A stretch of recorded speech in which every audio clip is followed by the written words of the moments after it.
Assalamualaikum warahmatullahi wabarakatuh. Halo semua, salam kenal. Perkenalkan saya Anissa Helbi.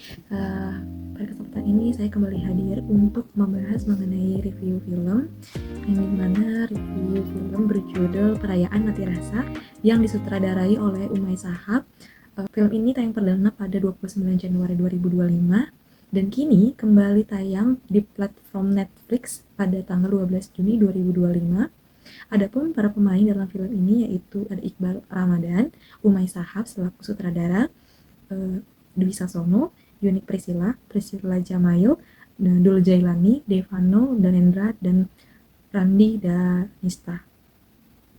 Adapun sinopsis secara singkat dari film ini menceritakan film keluarga di mana perasaan emosional antara kakak beradik yaitu Ian dan Uta yang menghadapi situasi yang di luar prediksi mereka.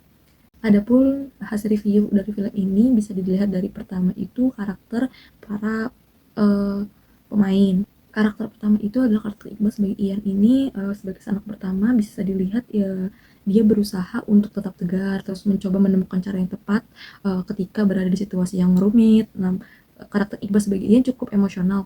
Itu terlihat ketika dia merasa dia itu tuh nggak disayang gitu sama ayahnya, padahal kenyataannya tidaklah seperti itu gitu. Itu hanyalah pemikiran-pemikiran timbul pada dirinya saat kehilangan bapaknya. Juga rasa penyesalan tumbuh karena dia kurang memanfaatkan momen bersama ayahnya ketika sudah dewasa.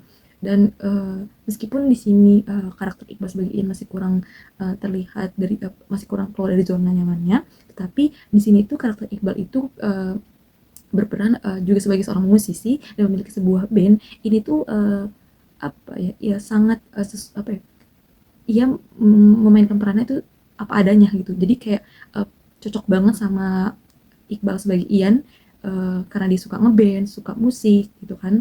Dia sungguh-sungguh dalam bidangnya, meraih cita-citanya, mengembangkan bandnya agar bisa dikenal karya-karyanya. Dan ini memberi kesan yang sangat berbeda dari karakter-karakter Iqbal sebelumnya, gitu, terutama sebagai Ian. Kedua, ada karakter Umay sebagai Uta. Sang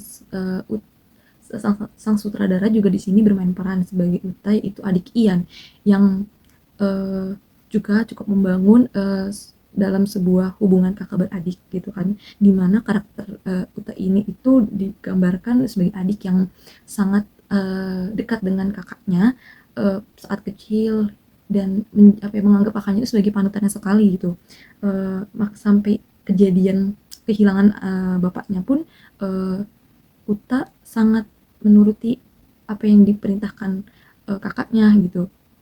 Di sini juga terlihat sangat emosional ketika meskipun Uta itu adik, tetapi dia juga bisa menunjukkan rasa emosional dengan dia tuh bisa marah di, dan itu diperlihatkan ketika ia kecewa sama Ian sebagai kakak yang telah membohongi dirinya, padahal sebenarnya tuh ibunya udah boleh tahu atas berita kehilangan bapak, tapi di situ ia dibohongi oleh kakaknya Ian bahwa ibunya itu masih belum baik-baik, masih belum sembuh dan tidak boleh tahu seperti itu. Lalu ada karakter bapak yang diperankan Dwi Sasono ini juga sangat mendalam sekali, bagaimana ditunjukkannya peran bapak yang sangat mengayomi anak-anak, yang mendukung dan tidak sedikit pun membeda-bedakan, bahkan sangat mendukung anak-anak untuk mencapai cita-citanya apapun itu, tidak terlalu menuntut anak-anak harus seperti apa dan bagaimana. Lalu ada karakter ibu yang diperankan oleh Yunik Priscilla, itu terlihat sangat tepat sekali, sangat mendalami sekali bagaimana sosok ibu yang menyayangi anak-anaknya,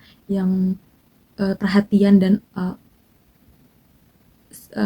seperti sedikit selalu menghubungi anak-anaknya ketika Ian belum pulang aja itu di chat terus gitu kan. Jadi kayak benar-benar memperhatikan anak-anaknya. Dari segi finansial mereka itu dari keluarga menengah ke atas. Itu dapat dilihat dari profesi bapaknya sebagai kapten kapal.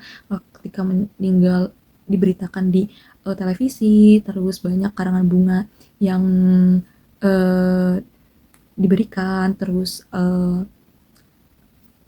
anaknya yang berhasil menjadi seorang podcaster, lalu juga anak pertamanya Ian juga berhasil menempuh uh,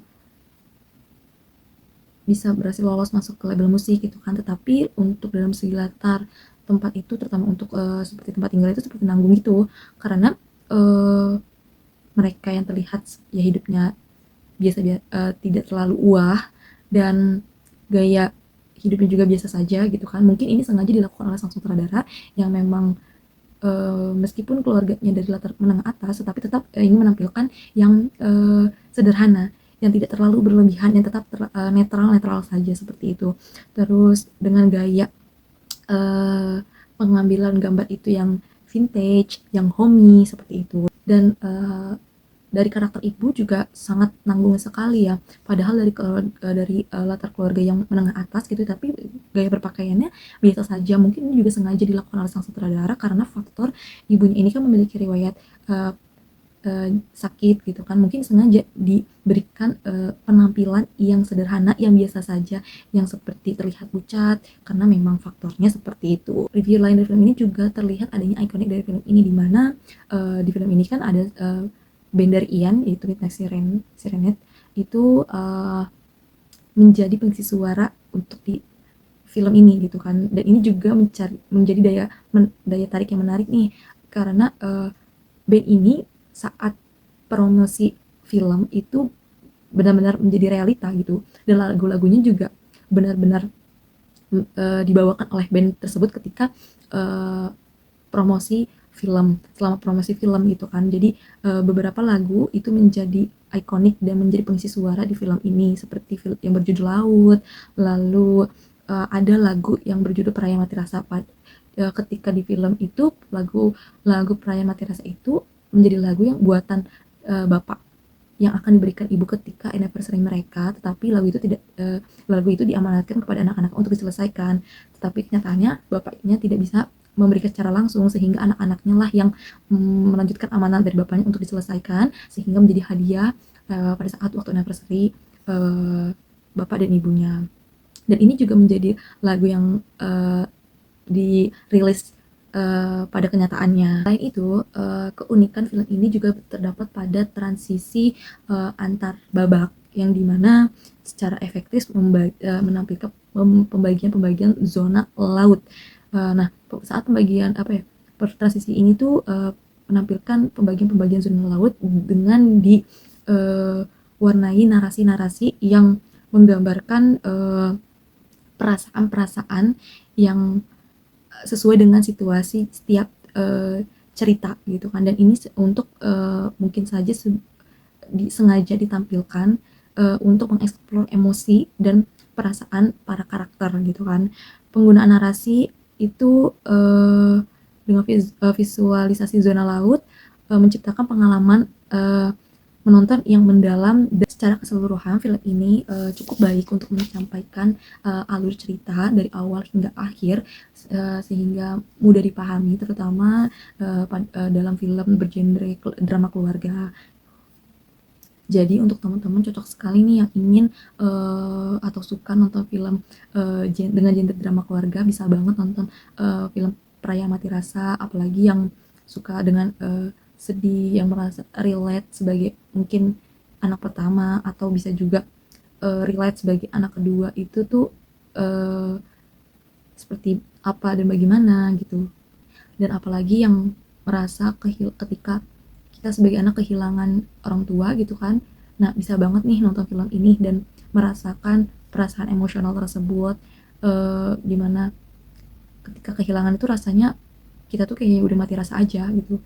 Padahal ketika kehilangan itu belum tentu perasaan itu mati begitu saja, karena bisa saja setelah itu timbullah perasaan-perasaan atau hal-hal baru yang hadir, seperti bagaimana terbangunnya hubungan yang jauh lebih baik lagi, kedekatan kita dengan keluarga kita, seperti itu. Jadi begitulah review film dari saya, kurang lebihnya mohon maaf, semoga bermanfaat dan sampai jumpa di pertemuan-pertemuan selanjutnya. Bye.